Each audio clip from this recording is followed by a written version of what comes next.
잊어버리면 안 됩니다. 예, 그다음에 화면 공유를 하고,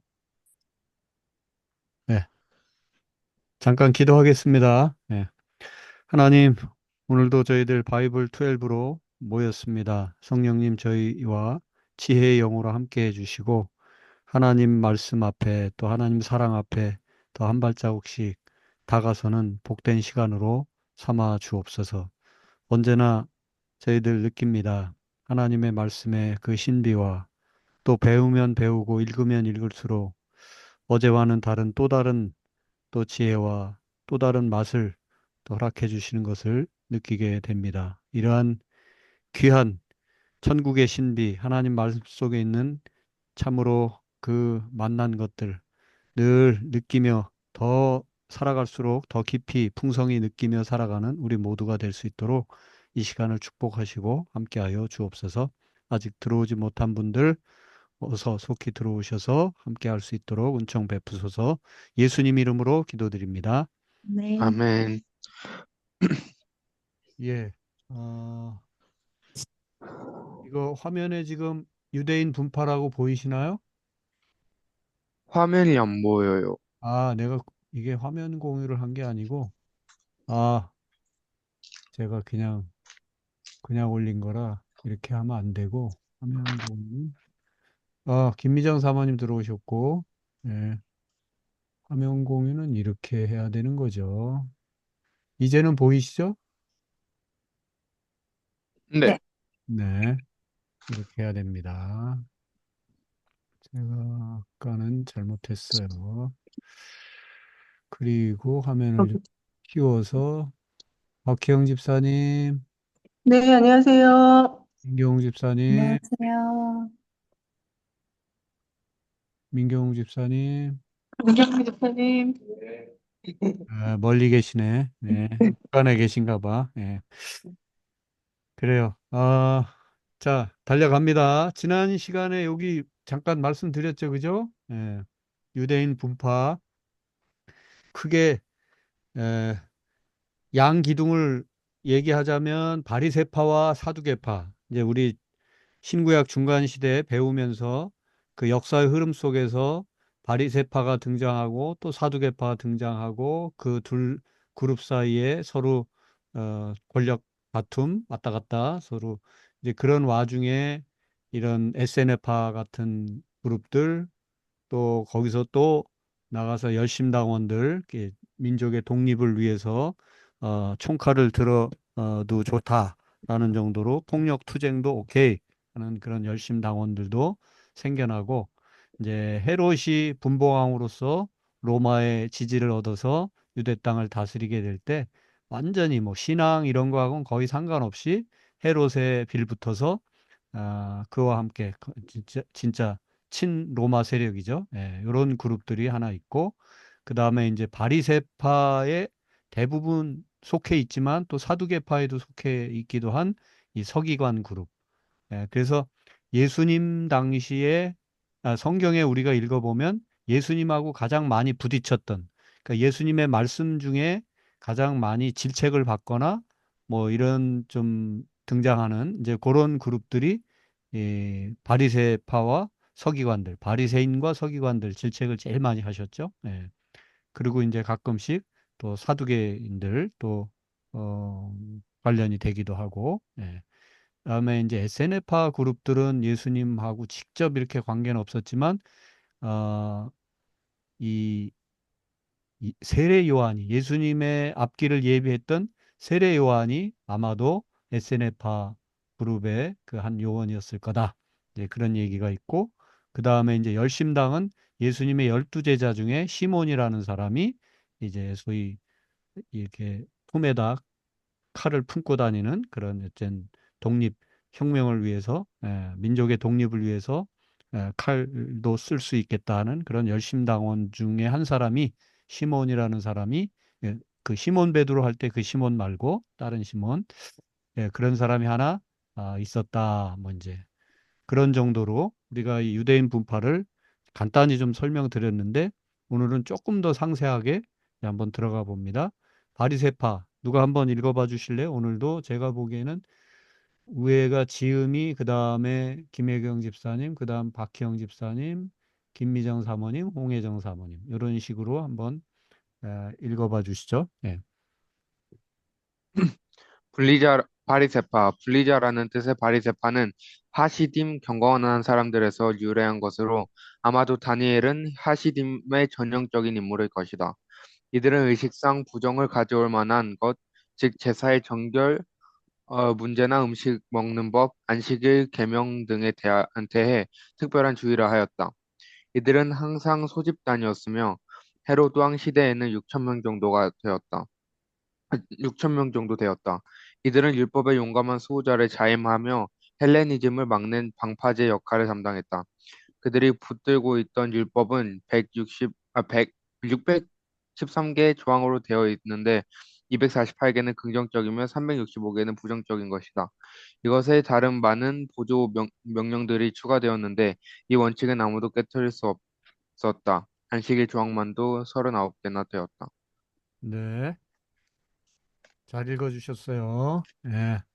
바리새파는 그 분리한다라는 뜻에서 그 바리사이 바리새라는 이름이 나왔습니다. 그래서 뭔가 다른 그룹들하고는 일반적인 사람들처럼 적당히는 절대 못 사는, 그래서 뭔가 구별되는 그런 식의 생활을 했던 사람들을 바리새파라고 하고, 특히 우리가 신구약 중간 시대 때 이미 나왔던 단어입니다만은 하시딤 그룹, 그러니까 율법만을 철저하게 붙들던 이제 그런 그룹들, 그런 사람들을 경건한 사람들이라라는 뜻의 하시딤이라고 이름을 붙였는데, 바로 이 하시딤들이 점점 세력이 많아지고 그 하시딤 중에 바리새파가 나왔다, 이렇게 볼 수가 있고, 우리 성경상의 인물로는 다니엘, 그 포로로 끌려가서도 그 포로지의 음식이나 이런 것들 먹으라 해도 절대 안 먹고 오직 야훼 법, 유대인들 법에 따라서 음식만 먹고 그렇게 저항했던 그 다니엘이 아마 하시딤의 전형적인 그 인물 중에 하나로 이렇게 볼 수 있지 않을까. 예, 그런 말씀입니다. 예. 우리가 흔히 생각하는 대로 예수님이 이 바리새파를 제일 많이 지적을 하고 이렇게 비판을 많이 하셨는데, 한마디로 이들은 율법을 엄청 강조를 한 거죠. 그래서 율법, 그리고 이제 정치적으로 보면 그리스 로마 문화, 이 소위 헬레니즘에 대한, 그러니까 외세에 대한 철저한 반대. 그런데 이제 뭘 근거로 반대해요? 율법을. 헬레니즘은 결국 인간 중심적인 사고라고 보고, 이 율법은 하나님의 법이니까 신중심적인 사고, 우리가 그 중심에 있다라고 생각하고, 이 헬레니즘은 우리 율법, 소위 우리의 신앙을 좀먹는 것이다. 어떻게 해서든 이 헬레니즘적인 사고, 인간주의적인 인본주의적인 사고, 이거 다 막아내야 된다라고 생각하면서 저항했던 그룹들이 바리새파인데, 처음에는 되게 어, 좋았죠, 그죠? 하스모니안 왕가 이, 이스라엘을 독립시키는 그런 큰 원동력이 되기도 했지만, 결국 그게 시간이 흐르면서 예수님이 오셨을 때는 율법주의자들이 돼 있었던 거죠. 예. 율법을 지키노라 하면서 정말 율법의 본 정신, 예수님이 말씀하셨잖아요. 율법의 진짜 본 정신은 하나님 사랑과 이웃 사랑이다. 근데 율법을, 하나님 뜻에 따라 율법을 잘 지키겠다고 했던 것은 좋은데 결국 그게 조금씩 조금씩 벗어나가지고 나중에는 법만 남고 그 법의 근본 정신인 사랑은 온데간데 없어진, 이제 그걸 이제 예수님은 딱 보시고 바리새파 사람들은 그런 형식주의에 매몰되고 법 하면서 오히려 본인들은 지멋대로 그러면서 백성들을 오히려 괴롭히고 힘들게 만드는 그런 악랄한 그룹이라고 이렇게 좀 보신 거예요. 예수님이 볼 때는. 예. 실제로 예수님 당시에 그들이 율법이 그냥 쉽게 셀 수 있는 율법 조항만 해도 613개였는데 그중에 248개가 긍정적이고 365개, 365일이죠, 1년은. 예. 그러니까 하지 말라는 게 365개예요. 예. 그러니까 매일마다 뭘 하라는 데 강조점이 있지 않고 이 바리새파 그룹들이 가졌던 율법 조항은 뭘 하지 마라. 자꾸 뭘 이게 제한하는 거죠. 그리고 이 이것뿐만 아니라 그 외에도 다른 부수 조항들이 되게 보조 명령들이 많았기 때문에 예수님이 오셨을 당시에는 정말 이거 지키려고 하면 보통 그냥 하루하루 먹고 살기에도 바쁜 소위 말해서 서민들, 민중들 이분들이 이 율법 조항을 제대로 지키기는 정말 어려웠던 이제 그런 거죠. 그래서 예수님은 법의 가장 근본 정신을 꿰뚫어 보셨고요. 그래서 이 바리새파가 율법을 형식적으로 붙들려고 했던 이 그룹이었기 때문에 예수님으로부터 가장 많은 비판과 지적을 소위 안 좋은 소리를 많이 들었던 그룹이 바리새파라고 할 수가 있습니다. 예를 들면 안식일을 잘 지키는 게 되게 소중한데 그걸 잘 지키기 위해서 안식일법을 계속 그 조항이 많아진 거예요. 그래서 안식일에는 뭐 몇 메타 이상 뭐 예를 들면 50m 이상 뭐 100m 이상 걸어가면 안 된다든지 심지어 정확하게 이런 조항도 있었다고 그래요. 머리를 빗어서는 안 된다. 머리를 빗다가 손이 이렇게 머리 위로 확 올라갈 수 있기 때문에 그러면 이제 손이 머리 위로 뭐 30cm 이상 올라가면 뭔가를 들고 가는 뭐 이런 모양새가 돼서 노동이 되고 뭐 그러니까 말도 안 되는 그런 조항들이 이제 있었던 거죠.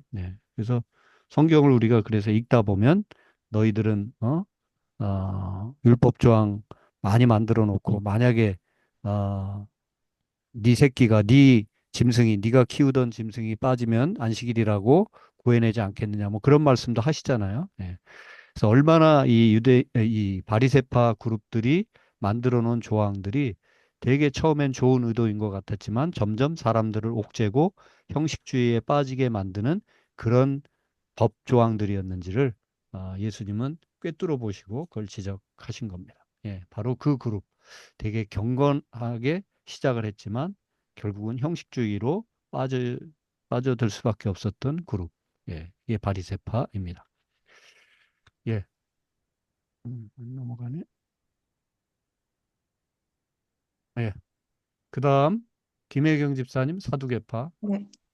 사두개파. 사두개란 말은 의로운이란 뜻의 사디킴이란 말에서 유래한 것으로 보인다. 그 기원은 솔로몬의 제사장인 사독, 사마 8장 사무엘하 17절이라고도 8장 한다. 10절. 네. 바리새인들이 중류 계층인 반면 사두개인들은 부유한 귀족층과 예루살렘에서 막강한 세력을 가진 제사장 계급을 대표하였다. 이들은 동료들에게도 이방인을 대하듯 무례히 행하며 자신들의 교사들과 논쟁하는 것을 미덕으로 여겼지만 일반 백성들의 지지를 받지 못했다.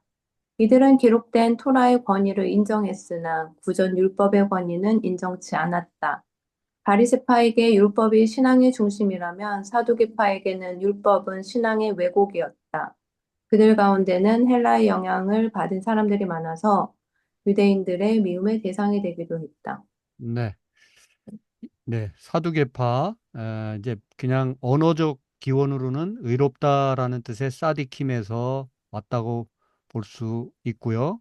그 다음에 이제 역사적으로 보면 솔로몬 시대의 제사장인 사독의 후예들이 결국 대제사장 이 직분들을 계속 바통을 이어가지고 감당해 왔기 때문에 바로 이 사두개파들은 스스로가 사독의 우리가 대제사장의 후예들이다. 이제 이런 생각을 가지고 있는 아주 오만방자한 그런 그룹 그리고 실제로 정치적으로도 가장 막강한 세력을 가지고 있었던 제사장 계급이 바로 이 사두개파라고 할 수가 있습니다.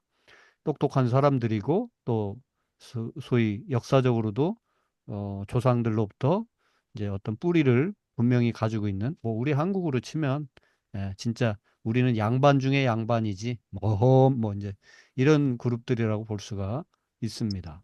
그래서 똑똑한 척 하면서 많은 어떤 그 철학적인 논쟁이나 이런 거 하는 것을 즐겨 했고요. 그렇지만 역시 일반 백성들하고는 많이 떨어져 있던 그런 그냥 저놈들, 저 정치하는 놈들, 저 윗대가리에 있는 놈들, 일반 시민들은 서민들은 그렇게 표현할 만한 그런 그룹들. 그리고 정치적 그 성향으로는 철저하게 이 친 로마 성향, 그리고 사상적으로는 친 헬레니즘 성향의 그룹들이 이 사두개파라고 할 수가 있고, 이 소위 사내들인 공의회, 우리로 말하면 국회이죠. 근데 단지 국회는 입법만 하는 데가 아니라 오히려 뭐 사법 행정까지 다 거기 포함되어 있는 최고 권력 기관이 사내들인 의회라고 할 수 있는데, 거기에 대부분의 중심적인 역할을 하고 있는 사람들이 이 사두개파 그룹들이었습니다. 예. 그리고 이제 성경 그 어떤 교리상으로는 토라, 소위 모세오경의 권위만 인정했습니다. 그래서 모세오경에 무슨 부활이니 이런 얘기 없지 않느냐? 그래서 부활을 부인했습니다. 예. 그리고 이제 딱 제가 굵은 글씨로 써놨지만, 바리새파 그룹들은 율법을 붙드는 사람들이라면 이제 우리는 율법을 잘 지킴으로써 신앙생활을 잘하겠다, 이제 이런 식의 태도를 보인 그룹이라면, 사두개파가 볼 때는 그 율법이 오히려 신앙을 왜곡시키고 있다고 봐서 약간 자유주의적으로 이제 뭐 좀 헬레니즘 사상도 좀 적절하게 받아들이고, 또 성경에서도 딱 모세오경 그것만 받아들이고, 나머지 그 뒤로 인간들이 이렇게 구전해 내려오면서 만들어진 이런저런 많은 전통, 어 바리새파들은 그걸 되게 많이 만들어내고 또 붙들고 있었지만, 사두개파는 딱 모세오경만 붙들고 나머지는 무시했습니다. 예, 그래서 오히려 율법 하는 저놈들이 신앙을 왜곡시키고 있다, 이렇게 본 거고요. 네. 그 이제 예수님과는 뭐 예수님과 비슷하네 사두개파가, 뭐 이렇게 생각할 수 있는데 그렇지 않죠. 예수님은 백성들의 입장에서, 그리고 하나님의 눈으로 바라본 것이었고, 또 모세 오경만 붙들었던 것이 아니고 구약의 전체 흐름 속에서 하나님이 뭘 우리 인간들에게 기대하시고 원하시는지를 보았던 게 예수님이었다면, 사두개파들은 자신들에게 편한 대로 편한 책만, 편한 생각만 이렇게 취사 선택해서 그걸 붙들었던 그룹이라고 볼 수가 있습니다. 네. 그래서 정치적으로는 우리 그냥 일반 서민들이나 하층민들의 미움을 가장 많이 받은 그룹들이, 이 그룹이 사두개파라고 할 수가 있겠죠. 네. 자, 또 갑니다. SNF파. 예. 그 다음에 김미정 사모님인가요? 맞나요? 그림이 위치가 바뀌었나? 김혜경 집사님 맨 아래로 갔네, 또. 지금. 전화가 와가지고 끊겼었어요. 다시, 죄송합니다. 다시 네네. 또 올라왔네? 위치로. 예. 어쨌든 김미정 사모님 읽으시고, 그 다음에 홍혜정 사모님 이렇게 갑니다. 예. 에세네파, 호시오스, 거룩한이라는 말에서 유래. 이들은 흰옷을 즐겨 입고 독신을 강조했다. 어떤 그룹에서는 자녀를 갖기 위해 결혼을 허락했으나 대부분 양자를 데려다 키웠다. 손 씻는 결례, 세례, 기도 등 수도원적 생활을 했다. 율법의 해석에 있어서는 바리새파보다 더 엄격했다. 세례 요한의 생활과 그의 세례 의식 등이 SNF파와 밀접한 관계를 가지고 있었다. 1947년 쿰란의 사해사본이 발견된 이후 기독교의 고향이 베들레헴이 아니라 쿰란이라는 극단적인 주장이 나올 정도였다. SNF파의 회원이 되려면 3년 동안의 견습기를 거쳐야 하며 서약을 한 다음 세례를 받아야 했다. 히폴리투스에 따르면 역사 진행 과정에서 SNF파는 다시 4개의 파로 분열되었으며 그중 잘 알려진 것이 젤로당, 열심당이다. 네. 예.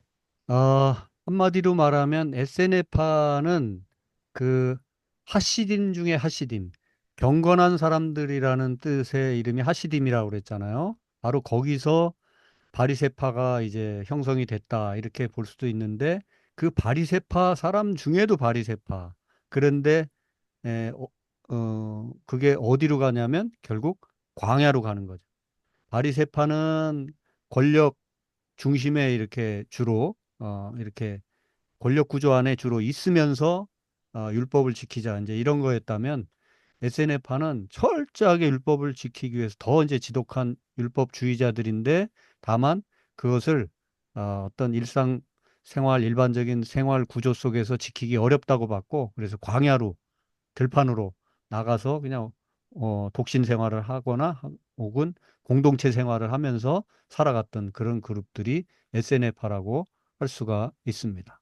그 이제 SNF파 이게 극과 극은 통한다고 SNF파는 되게 경건하고 홀로 기도하고 뭐 침묵을 이렇게 침묵 시간을 많이 갖고 뭐 이제 이런 쪽인데 이 여기서 또 하나 빠져나간 게 이제 젤로땅, 열심당이라고 할 수 있어요.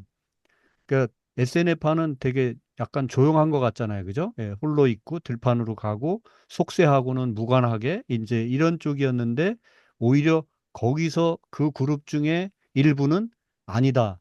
더 철저해지면서 총칼을 들고라도 하나님의 나라를 위해서 그냥 단지 뭐 이스라엘의 독립 정도가 아니라 아마 이분들이 이제 우리는 그냥 이스라엘의 독립을 위해서 나라의 독립을 위해서 총칼을 들었던 열심당 이제 이렇게 얘기하지만 아마도 이 열심당원들 중에는 하나님의 나라는 이렇게 이루어지는 거야 하면서 단지 히브리인들의 나라가 아니라 그 히브리인들의 유대인들의 나라를 독립시킨다고 하는 것은 단지 그냥 한 나라를 독립시키고 해방시키는 것이 아니라 바로 이것이 우리가 하는 일이 하나님의 나라를 넓히는 거다. 이렇게 생각을 하니까 총칼도 들어야 되는 거죠. 그래서 SNF파가 고요히 동굴로 들판으로 갔던 이제 율법주의자들이었다면 거기서 한 발 더 나가서 총칼을 들고라도 하나님 나라를 세워야 된다, 확장해야 된다, 로마를 무너뜨리고 뭐 이렇게 생각한 것들이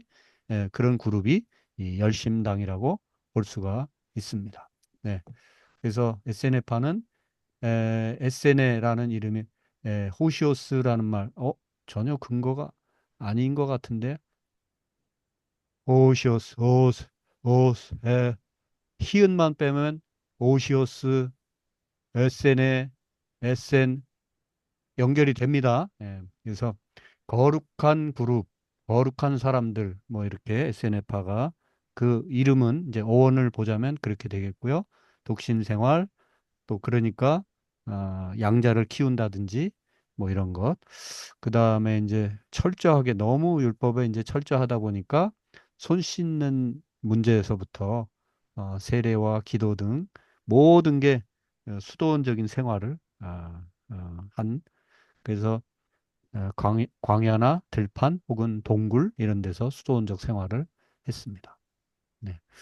그래서 이제 이들의 생활을 이 SNF파들의 이 수도원적 생활을 너무나 잘 알게끔 해준 사본이 이제 발견됐는데 그게 1947년, 48년 이 무렵에 사해 알죠?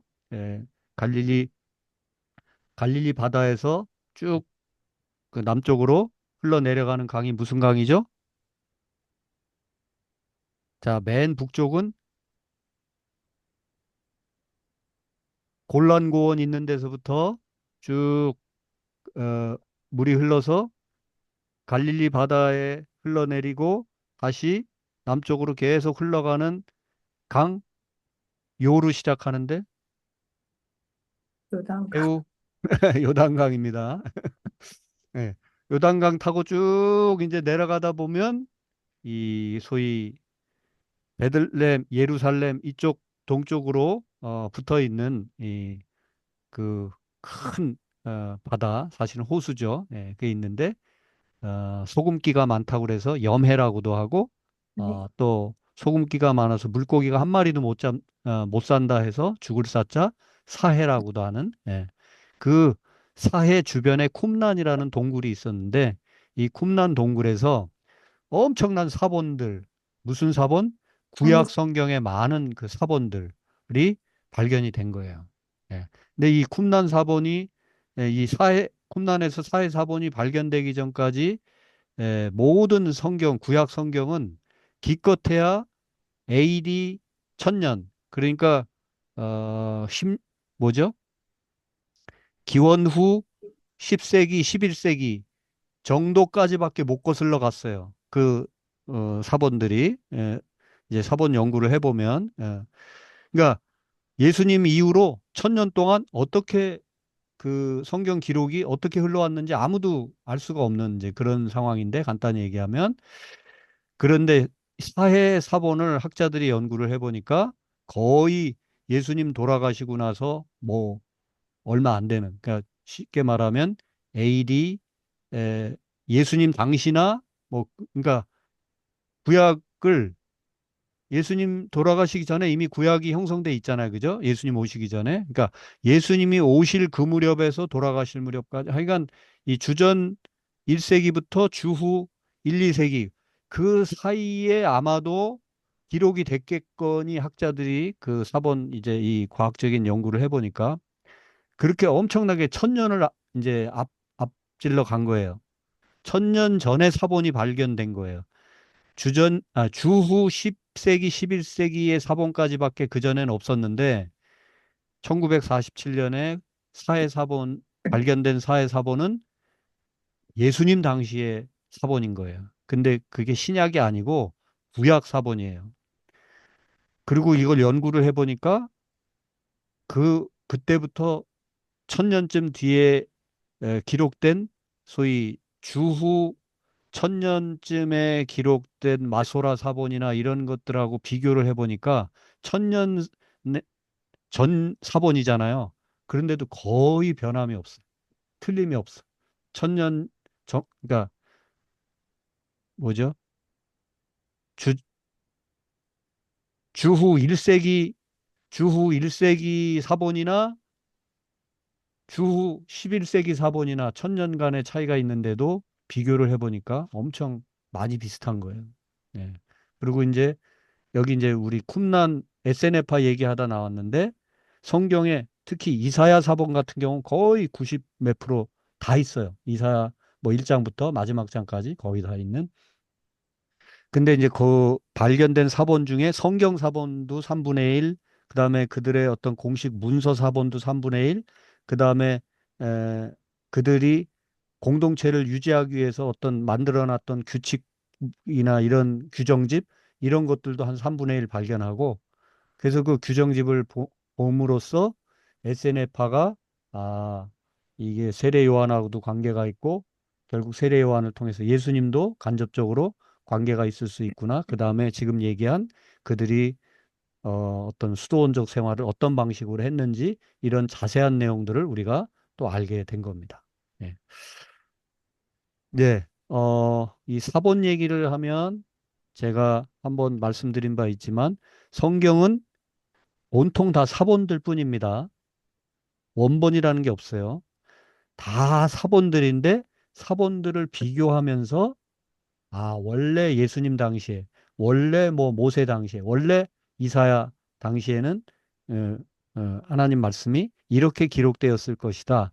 여러 사본들을 비교 분석하면서 하나님의 말씀에 100%까지는 아니어도 90%, 95%, 99% 이렇게 좁혀져 가는 이제 소위 학자들은 냉정해야 되니까 그렇게 연구를 하는 거죠. 그래서 사본 연구가 되게 중요합니다. 예. 우리는 그냥 뭐 원본 하나가 딱 있어서 성경이 딱 이거다라고 생각을 하는데 제가 처음 이 바이블 12를 시작하면서도 말씀드렸잖아요.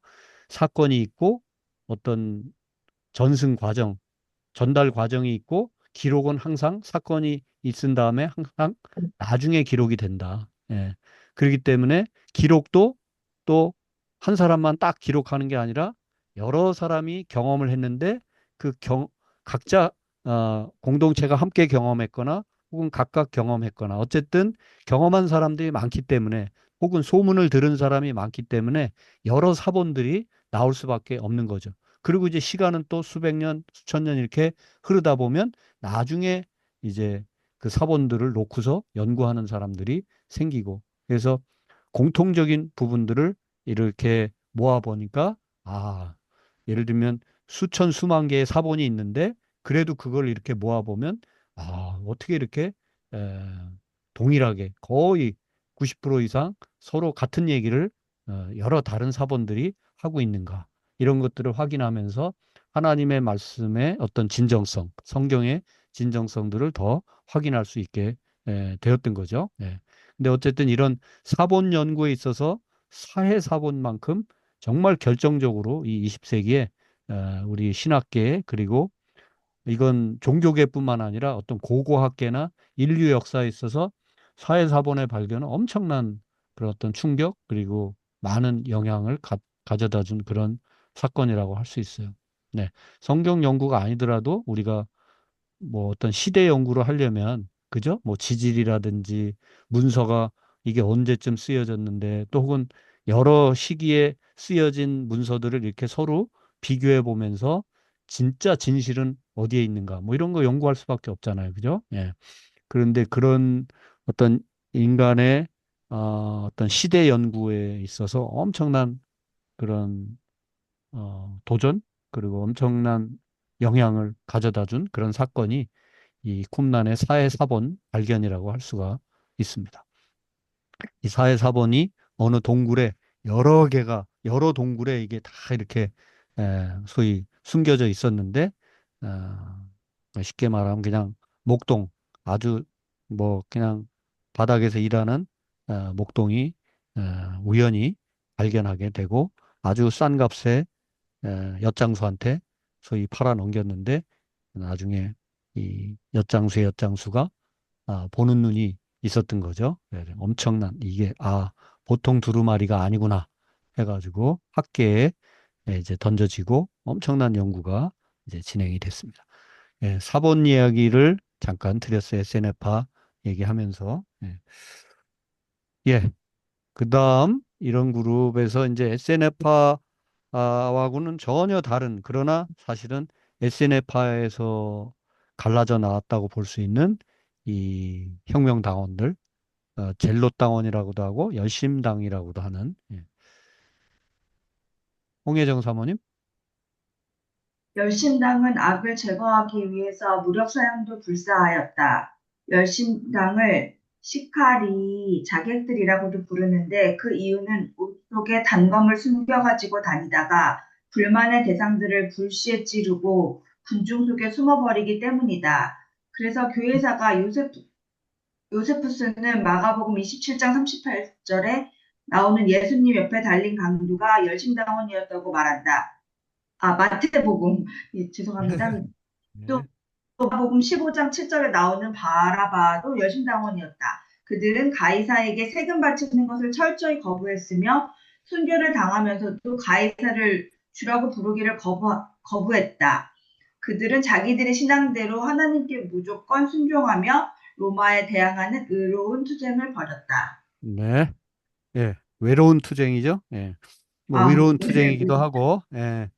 그 무슨 뭐 칼을 들고 다니지만 로마 군병들 말 타고 다니고 막 이런 저기에 비하면 정말 나약한 사람들이죠. 요즘으로 치면 군인들은 총칼 들고 할 때 대포 들고 움직일 때 농민들 낫 들고 싸우는 이제 그런 모양새인데 그렇기 때문에 어떻게 해요? 그냥 이렇게 하다가 기습적으로 칼로 찌르고 도망가고 뭐 이제 이런 식으로 요원들을 암살하거나 상해를 입히거나 이제 그런 그룹들이 열심당원들이었는데 우리말하고도 좀 비슷하죠? 예, 시칼.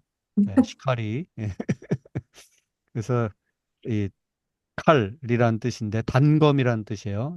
그렇게 크지 않은. 왜냐하면 숨기고 다녀야 되니까 긴 칼 차고 다닐 수는 없죠. 가슴에 품고 다닐 수 있을 만한 그런 작은 단검인데 그걸 시칼이라고 했습니다. 그래서 시칼이 단검을 들고 다니는 자객들을 시카리이라고 그렇게 불렀죠.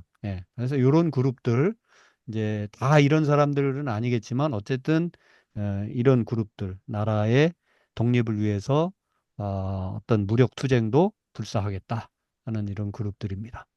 그래서 교회 사가인 교회 역사가인 요세푸스는 마태복음이나 또 마가복음에 나오는 예수님의 옆에 강도 또 그 바라바를 결국 죽어야 되는데 바라바를 살리라고 바라바는 살리고 오히려 예수님을 십자가에 못 박으라고 했던 그 바라바도 바로 이 열심당원이었다.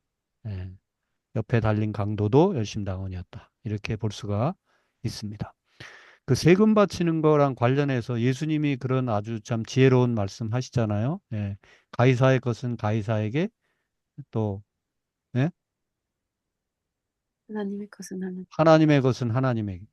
이게 이렇게 말씀하시는데도 뭐 아유 기회주의적이네 뭐 이렇게 말씀하실 수도 있지만 바로 이렇게 칼을 가슴에 품고 다니는 이 열심당원들은 세상에 가이사에게 세금을 바친다고 말도 안 돼. 이렇게 생각하는 극단적인 이런 그룹들이 있었다는 거죠. 예. 이제 그런 상황 속에서 또 어떤 그룹들은 사두개파들은 이제 뭐 가이사에게 세금 바치는 걸 아주 당연하게 또 여겼겠죠. 예. 그런 어떤 좌우에 엄청 극단적인 그룹들이 있음을 알고 그 중간쯤 어디 서서 예수님은 가장 지혜로운 그런 말씀을 하시고 계셨던 거죠. 하나님의 것은 하나님에게, 가이사의 것은 가이사에게 바쳐라. 예. 그렇게 얘기할 때, 뭐 쉽게 말하면 이 열심당원들이 와서 칼로 찔르기에는 그 말씀이 애매하잖아요. 이게 도대체 이분이 무슨 생각을 하시나. 그죠? 예. 그리고 또 저쪽 반대편에서도 어 그렇게 함부로 하기가 어렵고 예수님이 하여간 이 여러 그 이 그룹들 사이를 어떻게 보면 조금 기회주의적인 표현이 될 수도 있는데 외줄타기를 참 잘하셨다. 예. 근데 뭐 살려고 외줄타기를 하신 것이 아니고 정말 그들이 에, 가장 놓치고 있는 것이 무엇인지를 말씀을 통해 우리가 지금도 확인하지만, 아, 이게 어느 한쪽에 하나만 보고, 다 그 당시에 백성들은 하나밖에 볼 줄 몰랐지만, 하나님의 아들 예수님은 통으로 이렇게 삶의 그 역사의 중심이 무엇이고, 하나님의 가장 그 기본 뜻이 무엇인지를 정확히 알고 계신 분이기 때문에, 이런 어떤 한 그룹의 슬로건이나 이런 거에 혹하고 넘어가서 그렇게 쉽사리 매몰되지 않으셨다. 예. 예, 그런 것을 성경을 통해서도 우리가 확인하게 됩니다. 네, 최후 서기관들.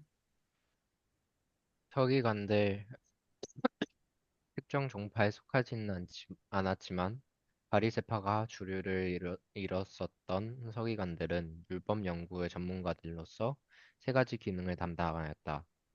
그들은 율법을 보호하고 정당화하기 위하여 율법을 연구하였으며 다른 사람들에게 율법을 교육하였고 율법을 배운 사람들이 그것을 받아들이고 다른 사람에게도 전수하도록 하였다. 그리고 그들은 최고 의결 기관인 산헤드린에서 율법의 7위를 맡은 재판관으로 활약하였다. 성경 속에서는 예수님의 직접적인 질책을 바리새인들과 더불어 가장 많이 받은 그룹이다. 네, 예.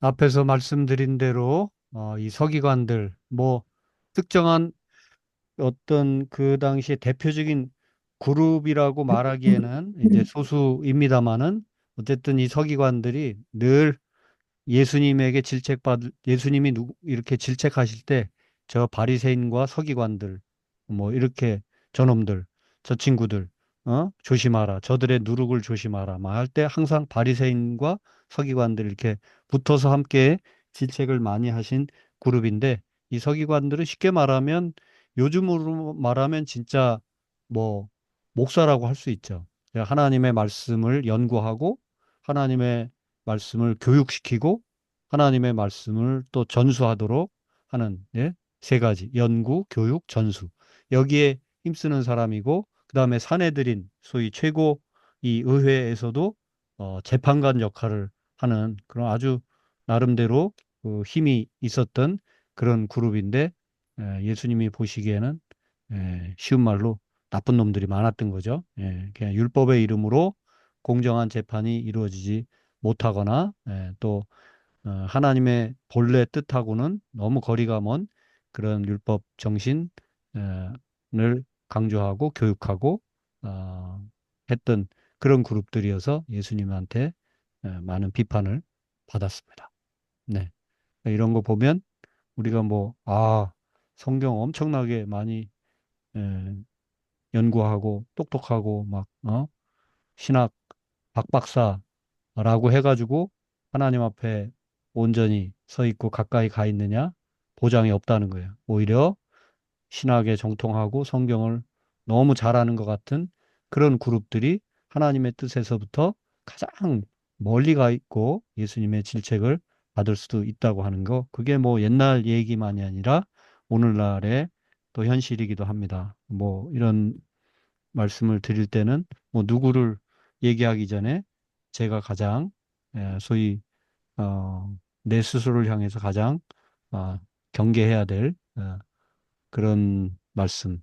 예, 제가 가장 조심해야 될 사람이죠. 이 서기관들의 가장 비슷한 포지션에서 역할을 하고 있는 사람이니까요. 예.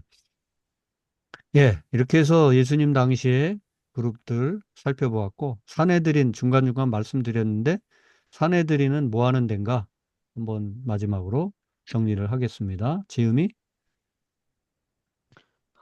사내들인 예수님 당시 이스라엘은 종교 및 정치 단체였던 사내들인 공의회에 의해 지배되고 있었다. 제약이라는 뜻을 갖고 있는 사내들인은 처음에는 헤롯의 통치하에서 그리고 후에는 로마의 감독을 받으면서 그들이 허용하는 범위 내에서 통치 기능을 담당했다. 71인의 명망 있는 인사들로 구성되어 있으며 이들 대부분은 사두개파나 바리새파에 속해 있었다. 의장은 항상 대제사장이었다. 마태복음 26장 57절. 오, 사도행전 5장 사도행전 5장 17절과 27절. 24장 1절. 예루살렘 사내들이는 하급 법정에서 해결되지 않는 사건들을 듣고 법률적인 결정을 했으며 모세의 율법을 범한 죄나 신성모독 죄 등에 대해 판단을 하였고 거짓 선지자를 판별하는 역할도 감당했다. 네, 최고의 통치기구, 종교, 정치까지 다 포함하는 최고 의결기구면서 통치 기구였다고 볼 수 있습니다. 그러니까 헤롯이 분봉왕으로 통치를 하지만 거기 의회, 국회 역할을 하니까 여기서 웬만한 것들이 다 의논되고 또 법률적인 것, 그다음에 지금 맨 밑에도 써놓았지만 이것이 죄냐 아니냐를 판단하는 그런 역할까지, 소위 사법 역할까지, 입법뿐만 아니라 사법 역할까지 감당했던 것이 이 사내들인입니다. 예, 그러나 아무리 그래봐야 처음에는 헤롯의 통치하에, 소위 분봉왕 헤롯의 통치하에 있는 의회였고, 그 다음에 조금 시간이 흐르면서는 로마의 감독을 받는. 그래서 사실은 예수님이 어, 정치범으로 십자가에 달리시잖아요. 예.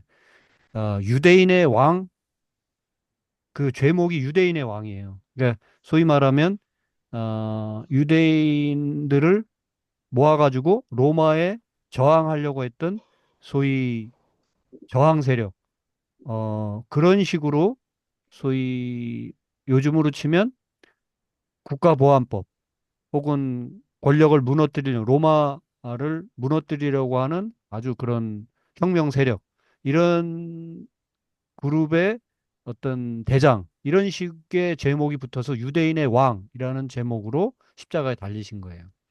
근데 사실은 사내들인에 속해 있는 사두개파나 바리새파들이 평상시에는 으르렁거리고 서로 같이 안 놀았는데 예수님을 십자가에 매다는 일에만큼은 사두개파와 바리새파가 마음이 맞았어요.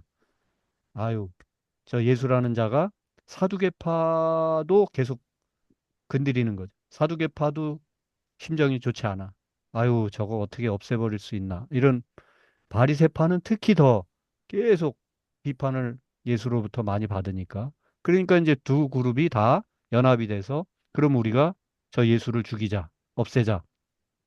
이렇게 마음은 하나가 됐는데 사실은 사내들인이라는 곳에서 예수를 뭐 사형에 처하고 이렇게 하기에는 어려운 거예요. 그리고 신성 모독죄로 예수를 하기에는 이게 자신들이 거기까지 힘도 잘 닿지 않지만 그렇게 죽이기에는 이게 하여간 여러 가지 어려워서 이게 정치범으로 몰아서 죽여야 되겠다. 이렇게 된 게 그래서 성경에 이제 결국 이리 돌리고 저리 돌리다가 빌라도 총독에게까지 로마 총독 빌라도에게까지 가게 되는 이제 그런 일이 생기는 겁니다. 그래서 결국은 빌라도도 아닌 것 같은데 하다가 결국 예수님을 그냥 살려주지 못하고 빌라도도 또 로마 본국의 또 눈치도 봐야 되겠고 백성들 눈치도 봐야 되겠고 백성들은 이제 사두개파나 바리새파들이 동원한 그런 어용 백성들이 나타나 가지고 그 백성들이 처음에 원래 일반 백성들은 예수님이 예루살렘 들어가실 때 호산나 찬송하면서 우리 서민들을 우리 민중들과 함께 하실 진짜 메시아가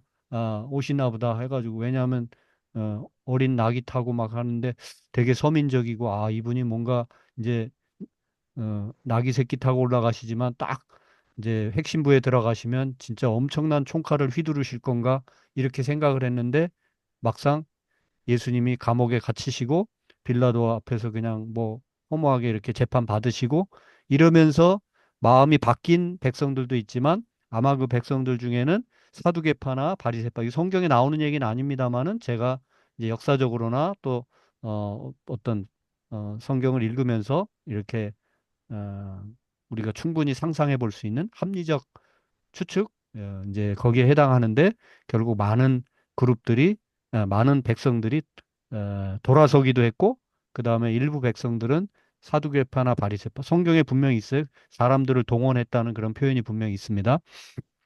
그래서 그들이 나서가지고 바라바를 살리고 예수를 십자가에 못 박으라고 그렇게 계속 외치죠. 그래서 빌라도가 결국은 백성들의 아우성에 못 이겨서 예수님을 그냥 십자가에 이렇게 내몰게 되는 이제 그런 내용들이 성경에서 우리가 만나게 되는데 바로 그 애매한 그런 내용들이 왜 이렇게 진행이 되었을까 하는 거를 잘 알려면 우리가 사내들인이 어떤 위치에 있었는가. 정치적으로 예수님을 어, 정치범으로 사형에까지 이르게는 할 수 없었던 그룹입니다. 그래서 그들이 결국 예수를 없애기 위해서는 로마에 저항했던 유대인의 왕이라는 어떤 정치범으로서 죄목을 뒤집어 씌워서 십자가에 매달 수밖에 없었던 그런 것. 목사님, 네, 그럼 지난주에 말씀하신 헤롯 땅이 사내들이랑 같은 의미인 건가요? 헤롯 땅? 네, 지난주에 아니에요. 유대, 헤롯 땅은 헤롯 헤롯 당원들이 있죠. 헤롯의 이제 아주 여기는 그냥 소수 그룹이라고 생각하시면 되고 헤롯에 빌붙어서 먹고 사는 모든 그룹들, 모든 사람들 이게 헤롯 땅이라고 볼 수 있고 사내들이는 지금 말씀하신 대로 헤롯 땅하고는 좀 다르게 헤롯 당원들이면서 사두개파나 바리새 여기에 이렇게 뭐 낑겨 있을 수도 있겠죠. 사두개파, 바리새파가 헤롯 당원인 것처럼 뭐 그럴 수도 있는데 헤롯 당원은 오히려 좀 소수 그룹으로 가로로 빼고 헤롯과 헤롯 일파들이 있었다 이렇게만 생각해 주시고 그러나 정통 양대 계파라고 한다면 결국 사두개파와 바리새파인데 이 사두개파와 바리새파 사람들이 주로 다 사내들이 네 의원들이었던 거죠. 근데 이들이 결국 어, 뭡니까? 예수님을 정치범으로 몰아서 죽일 수밖에 없었던 거는 신성모독이나 뭐 이런 걸 가지고 막 함부로 죽이기가 어려우니까 정치범으로 몰아서 죽였던 거다. 그래서 사내들인이 최고 권력이지만 어, 어떤 나름의 또 한계가 있는 그 의회였다는 것을 알 수가 있죠. 헤롯 당원은 이제 헤롯과 그의 일파들 이런 정도로 생각하시면 되겠어요. 예. 네. 그래서 그 아까 이제 그 사본 얘기를 드렸는데 이제 그 사해 사본은 구약의 사본이라고 그랬잖아요. 이제 신약도 이제 예수님이 오셨으니까 이게 이제 기록되는 과정이 어떻게 되겠어요? 복음의 시기가 있겠죠. 복음의 시기는 뭐예요?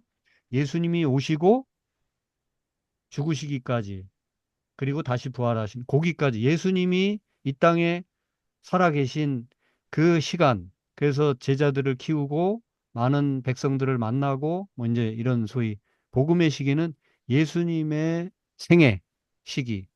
그죠? 네, 거기 이제 따라다니고 했던 사람들이 많은 같은 경험을 했잖아요. 그죠? 네. 그런데 예수님은 이제 가시고 구전의 시기가 오죠.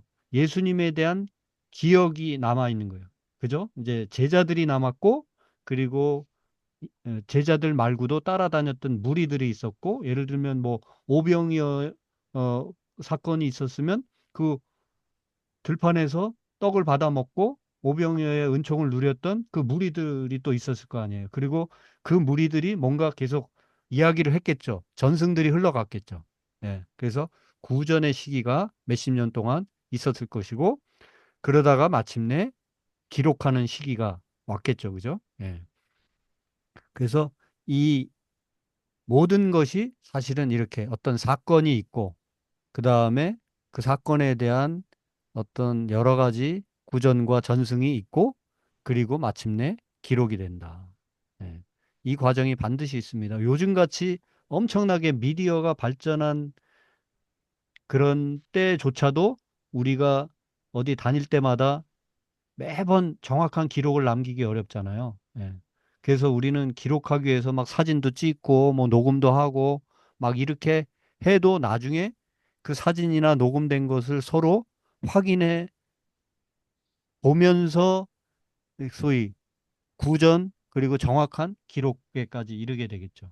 근데 예전에는 기록 자체가 어려운 때인데 사건을 경험하고 한동안 시간이 흐르면서 기억이 남고 그 기억을 또 기록하는 그 종이나 뭐 이런 것도 마땅치 않을 때인데 그러니까 뭐가 정확히 기록되기는 사실 쉽지 않지만 거꾸로 또 얘기하면 어떤 한 개인이 똑똑한 개인이 함부로 기록하기가 오히려 어렵고 어떤 그룹들의 공통 기억이 시간을 흐르면서도 여전히 살아남아 있는 공동체의 기억이 결국 기록으로 살아남지 않을까. 그죠? 오히려 기록이 어려웠던 때이기 때문에 그렇게 또 생각해 볼 수도 있습니다. 네. 그래서 이런 과정을 거치게 된다고 하는 거 이제 신약으로 이렇게 슬슬 들어갑니다. 네. 바로 이 시점에서 이제 정경과 외경 이제 말씀을 다시 한번 드리는데 이제 여러 사건이 있고 그 사건에 대한 추억과 전승 과정이 여러 사람들의 전승 과정이 있고 마침내 어떤 기록을 하게 되는데 기록도 한두 사람에 의해서 기록이 아니라 여러 기록이 있을 거 아니에요. 그리고 그 기록들을 나중에 또 시간이 흐른 다음에 어느 기록이 어느 사본이 같은 사건에 대한 것도 예를 들면 10개의 사본이 있는데 그 10개의 사본 중에 어느 게 더 정확한 실제 사건하고 더 가장 정확히 맞는 것이냐. 이제 이런 확증 과정이 필요하겠죠. 그게 바로 정경화 과정이라고 할 수 있어요. 여러 기록 중에서도 어떤 기록이 이건 정경, 진짜 사실이고 나머지는 약간 비슷하고 그 나머지는 거짓일 수도 있고 뭐 이제 이렇게 분류를 해서 정경, 외경, 그러니까 외경도 아닌 거는 위경, 거짓 위자를 써서 이렇게 크게 세 가지로 분리를 합니다. 얼마 전에 우리가 미디어가 그렇게 발달하고 현대인들이 그렇게 똑똑한데도 제가 이 줌을 통해서 우리 유럽에 있는 그 사역자들이 회의를 할 일이 있었어요. 한국에 있는 분이 또 이제 또 들어오셔가지고 뭘 설명을 한참 했어요. 그 우리한테는 되게 중요한 얘기야. 이게 이제 앞으로는 우리 어떤 요거는 이렇게 이렇게 할 겁니다. 이렇게 하면 좋겠습니다. 뭐 이제 이런 얘기를 했는데 그때 예를 들면 7명인가 이렇게 있었는데 그 7명 중에 6명이 A라고 듣고 나머지 한 명이 B라고 들은 거예요. 내용이 그 7명이 들었으면 그죠? 다 똑같이 저 사람이 얘기한 거는 A다라고 나와야 되는데, 그 사람이 나가고 나서 남은 사람들끼리 얘기하다 보니까 6명은 A라고 그러고 한 사람만 B라고 그러는 거예요. 자, 그러면 어떻게 해야 돼요?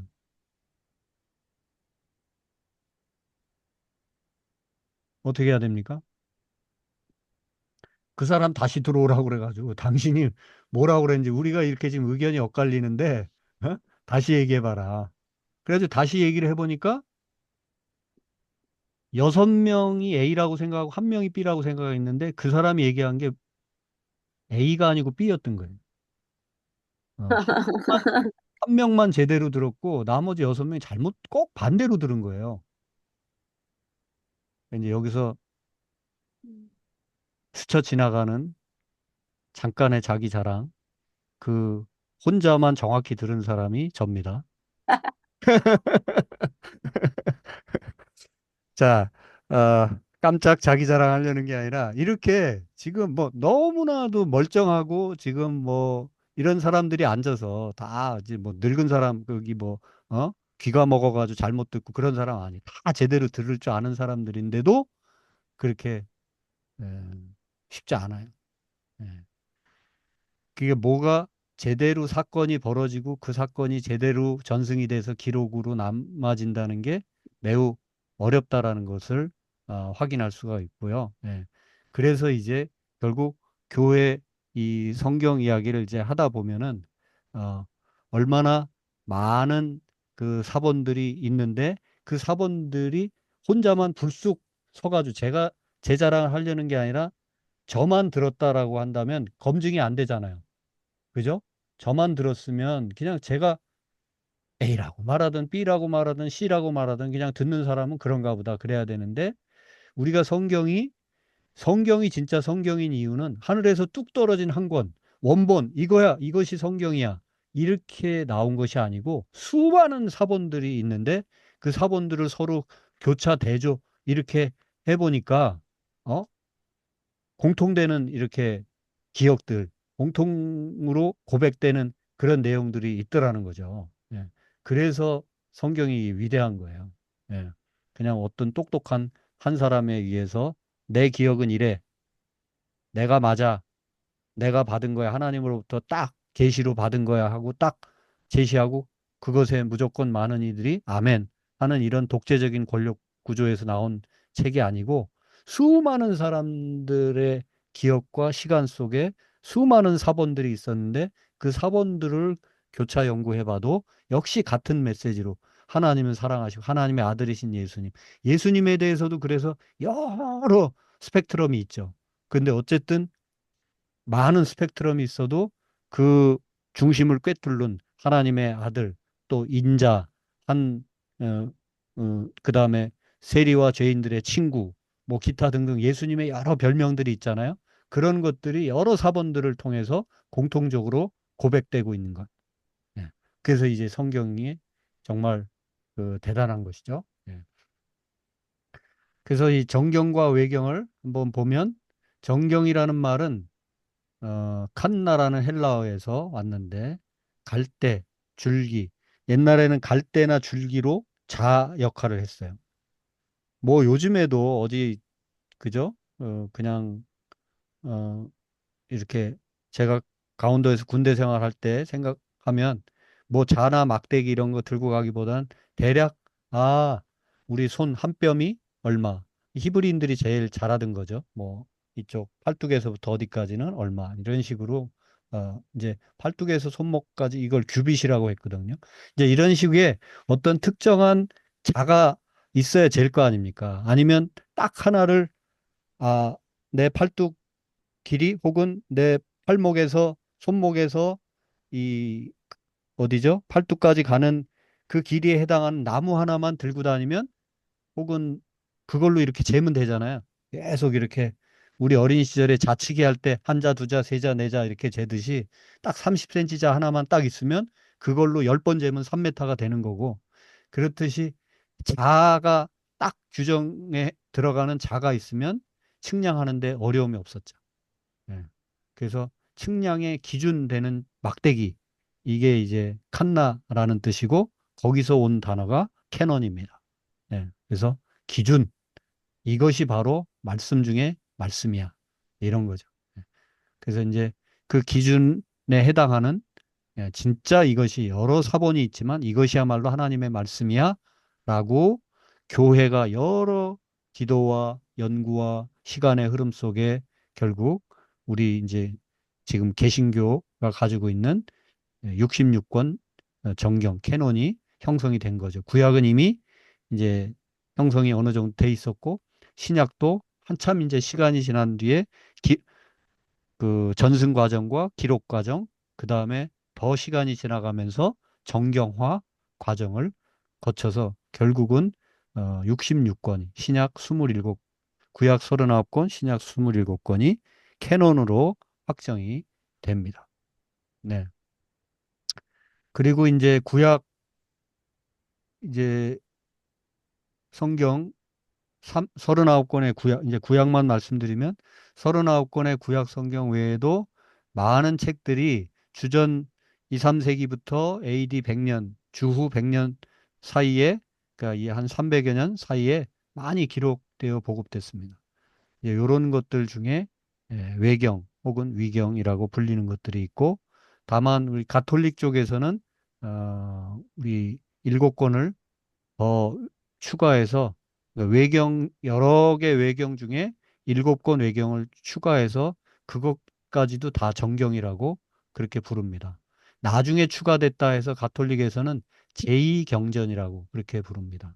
우리 개신교에서는 구약 39권 외에는 나머지는 외경이라고 그 가톨릭에서 말하는 것을 외경이라고 우린 부르지만 가톨릭에서는 그 7권을 이제 성경에 아예 넣어서 제2성경이라고 제2정경이라고 부릅니다. 그러니까 가톨릭은 46권이 구약 46권이 캐논 정경인 거예요. 우리 개신교는 39권이 정경이고요. 예. 예, 정경이 칸나라는 말에서 왔다면 외경은 아포크리파, 감추어졌다라는 말에서 왔는데 감추어졌기 때문에 뭐가 틀렸다라는 말이기보다는 원래 감추어진 뭔가 신비한 뭔가 되게 중요한 원래 그런 뜻이었어요. 그래서 최고의 가치를 인정받았던 문서라는 말입니다. 사실은 외경이. 그러나 이제 우리 개신교에서는 그 지금 그 외경들을 포함하지 않기 때문에 약간 우리 머릿속에 외경은 이렇게 바깥 외자 그러니까 제외된 성경 뭐 이런 식의 느낌이 강합니다만 원래 외경이라는 말 자체는 감추어져 있지만 정말 꿀 정말 소중한 것 뭐 이런 뉘앙스가 강하고요. 그래서 그 느낌이 그대로 간 것이 어떻게 보면 가톨릭의 제2경전, 그래서 외경들을 그대로 가져가서 구약의 46권으로 그렇게 삼은 게 가톨릭의 태도이고요. 우리 개신교는 종교개혁자들 이후로 특히 외경들을 거의 몰아내서 외경들까지 우리가 이걸 캐논이라고 보기 어렵다. 그래서 딱 구약의 39권만 캐논으로 인정하고 있습니다. 예. 예, 그게 이제 그 우리 가톨릭과 개신교의 또 하나의 차이라고도 볼 수가 있죠. 예. 네. 그래서 여기까지 하려고 그랬는데, 예. 요 복음서 조금 신약 성경 구분부터 들어가도 신약이 지금 이미 신약이 들어왔는데 두 카트 다음 시간 마저 더 보고 복음서로 이제 본격 들어가도록 하겠습니다. 예. 신약 성경 구분 이거 사실 금방 아실 수 있는 거고 그 다음에 팔레스타인의 어떤 지형도 남북으로 혹은 동서로 나누어진 단면도입니다. 예. 이거 설명드리는 데는 뭐 그렇게 오래 걸리지는 않겠는데 다음 시간에 설명드리고 복음서로 바로 들어가도록 하겠습니다. 네, 여기까지 시간이 많이 흘러갔네요. 그 사본 얘기하다 보니까 시간이 많이 갔어요. 네, 혹시 질문이나 뭐 최우 어디 갔어? 네. 어, 뭐 질문이나 하실 말씀 있어요? 음, 아니요, 뭐 딱히 없습니다. 네, 근데 하나 있어요. 어, 그, 어, 제가 이거는 개인적으로 궁금해가지고 좀 찾아봤거든요. 네, 제가 입교할 때 또 그 정경, 외경, 위경에 대해서 배웠었잖아요. 네, 그래서 제가 어떤 외경 있나 찾아봤는데 네, 그 에녹서라고 네, 있는데 그거를 좀 다른 교단에서는 그거를 정경으로 인정을 한다고 해서 한번 읽어봤거든요. 네. 근데 좀 저희가 알고 있는 내용이랑은 되게 많이 다른 내용이 음, 들어있더라고요. 음, 그래서 어 되게 그냥 네. 그래서 그 참고로 한번 읽어주시면 좋아요. 그야말로 외경이다 생각하고 이렇게 우리가 뭐죠? 텍스트가 있고 약간 참고서 살짝 보면서 이렇게 그 정도로 생각하면 좋고 예를 들면 마카비 상하 이런 것들을 읽으면서 아 이게 마카비 형제들의 또 그 혁명 또 그다음에 지혜서나 어 집회서 뭐 이런 것들 읽어보면 되게 재미난 것들이 있어요. 근데 굳이 뭐 여러분들이 특히 채우나 지음이 아직까지는 뭐 거기까지 열심히 읽으라고 제가 권하고 싶지는 않고 예, 나중에 여러분들 중에도 한번 관심 있으시면 요즘에는 그거 뭐 그냥 인터넷상에서도 이렇게 확인하면 일부분 이렇게 쉽게 읽을 수 있고 또 뭐 네, 읽어보시는 거는 추천입니다. 그러나 읽어보면 또 아, 여기 나름대로 또 왜 제외를 시켰나, 우리 개신교에서는 이제 그런 또 느낌을 받으실 수도 있어요. 예, 그 역시 좋아요. 에녹서도 읽어보시고. 예. 그 다음에 지음이 근데, 음, 네, 좋았어요. 그 네. 뭐냐, 성경을 읽을 때 이제 그 약간 뭐 바리새파나 이런 열심당원 이런 게 제대로 정리가 안 됐었는데 오늘 이렇게 딱 한눈에 볼 수 있어서 음, 좋았어요. 네. 그래요. 그게 그걸 정리하고 신약을 봐야 그죠? 제대로 더 이제 보입니다. 예. 네. 반드시 우리가 시간을 조금 이런 데는 약간 드릴 필요가 있습니다. 네. 김미정 사모님 혹시 하실 말씀 있으셔요?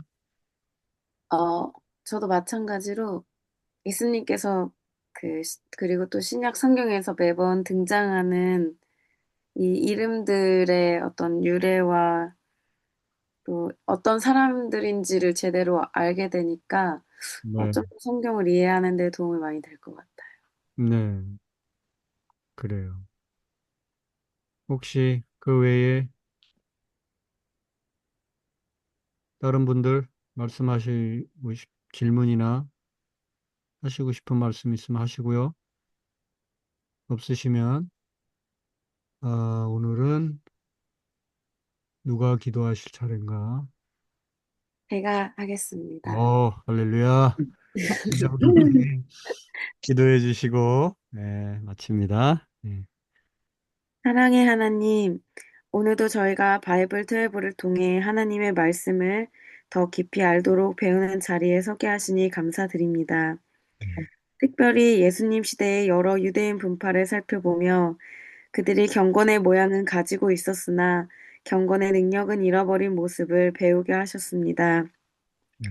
율법의 외형은 지켰지만 하나님 사랑과 이웃 사랑이라는 율법의 본 뜻을 놓칠 때 우리 신앙이 어떻게 왜곡될 수 있는지도 깨닫게 하셨습니다. 주님 이 말씀을 통해 저희 자신을 비추고 겉으로 보이는 경건이 아니라 삶으로 드러나는 참된 경건을 이루게 하여 주시옵소서. 아멘. 배운 지식들이 머리에만 머무르는 것이 아니라 매일의 우리의 삶의 자리에서 사랑과 자비와 하나님의 정의를 실천하며 율법의 정신을 살아내는 저희들이 되게 하여 주시옵소서. 아멘. 이 모든 말씀 살아계신 예수 그리스도 이름으로 기도드립니다. 아멘. 아멘.